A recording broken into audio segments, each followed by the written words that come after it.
কোর্টের কিছু অর্ডারপত্র নিয়ে পদ্ম ব্যানার্জি বাড়িতে ঢুকে পড়ে আর কাব্যা আর কিরণকান্তির মুখের উপর বলে দেয় যে এই বাড়ির উপর তার অধিকার আছে আর ব্যানার্জি পরিবারের লোকেরা কোর্টের অর্ডার অস্বীকার করতে পারবে না। পদ্ম জানায় সে এখনও এই বাড়ির পুত্রবধূ আছে। কাব্যা যখন পদ্মকে বলে তুমি ভালো করে জানো কৃপান জেলে আছে, পদ্ম বলে আমি সব ঠিক করে দেবো।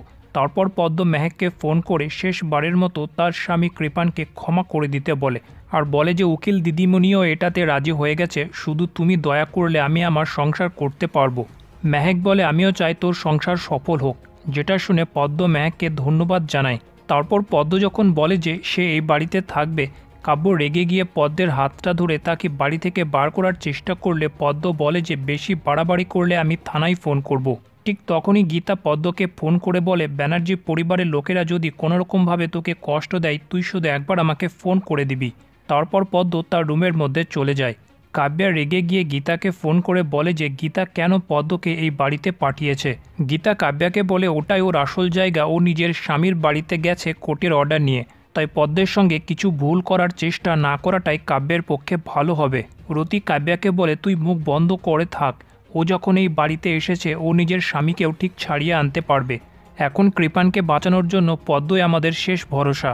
অন্যদিকে দুপুরবেলায় স্বস্তিক নিজের হাতে করে গীতাকে শাড়ি পরিয়ে দেয় আর বলে যে তুমি আমার বেবির মা হতে চলেছ, তোমার দেখাশোনা করার দায়িত্ব এখন আমার। তারপরে স্বস্তিক আর গীতার মধ্যে দেখা যায় কিছু ঘনিষ্ঠ মুহূর্ত। ঠিক ওই মুহূর্তে গিনির দরজা থেকে স্বস্তিক আর গীতাকে প্রেম করতে দেখে তার মনে ভীষণ রাগ হয়, কারণ গীতা এত সুখে আছে কিন্তু গিনির দুঃখের কোনো সীমা নেই। তারপর গিনি দরজায় নক দিলে গীতা গিনিকে ভেতরে নিয়ে আসে, যেখানে গিনি গীতার খাবার কথা বললে স্বস্তিক গীতাকে নিজের হাতে খাইয়ে দেবে বলে আর গিনিকে রুমের মধ্যে খাবার নিয়ে আসতে বলে। এটা দেখে গিনির আরও বেশি রাগ হতে শুরু করে। গিনির চলে যাওয়ার পর স্বস্তিক গীতাকে বলে আমি স্পষ্টই দেখতে পেলাম তোমার দিদি তোমাকে সুখী দেখে মোটেও হ্যাপি নয়। ঠিক তখনই ডক্টরের চেম্বার থেকে গীতাকে চেক আপের জন্য কল আসে। গিনি দরজা থেকে লুকিয়ে লুকিয়ে ভাবতে থাকে ওই ফোনটা অথরাসিনার গুন্ডারা করেছে আর আজকেই তোমার বেবির শেষ দিন হবে। একটু পর স্বস্তিক গীতার সঙ্গে গাড়ি নিয়ে বের হলে অধরার গুন্ডারা মাঝ রাস্তায় তাদেরকে আটক করে। তারপর গাড়ি থেকে স্বামী স্ত্রী অর্থাৎ স্বস্তিক আর গীতা তারা দুজনেই নেমে গুন্ডাদের উপর কড়া আঘাত করতে শুরু করে, কিন্তু স্বস্তিক গীতাকে এই অবস্থায় ফাইট করতে নিষেধ করে আর স্বস্তিক একাই গুন্ডাদেরকে মেরে সেখান থেকে তাড়িয়ে দেয়।